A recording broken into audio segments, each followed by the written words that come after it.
কালী পুজোর দিন এখানে আমি সমস্ত প্রদীপ জ্বালিয়ে দিই।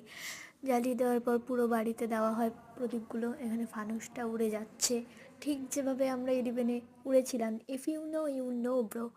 তারপরে এখানে বম টম ফাটানো হয়, সকলে মিলে বম ফাটাই, আমি, বাবা, ভাই, আরও দাদা দিদি সবাই মিলে বম ফাটাই। বম ফাটানোর পর রেডি হয়ে চলে যাই ঘুরতে। এই যে ঘুরতে বেরিয়ে পড়েছি, রাস্তাটা ফাঁকা কারণ আমরা সন্ধেবেলায় বেরিয়েছিলাম। এখানে বলেছিলাম একটা ভিডিও কর, এরা এই ভিডিও করেছে।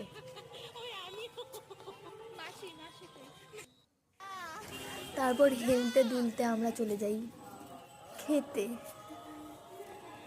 খাওয়া দাওয়ার পর হেঁটে বেরিয়ে যাই। তারপর ওদের অনেক পরিশ্রম লেগে যায় খেয়ে, তাই একটু রাস্তায় বসে পড়ে। এখানে দুঃখের ভিডিওর সঙ্গে ভিডিওটা শেষ করছি। টাটা।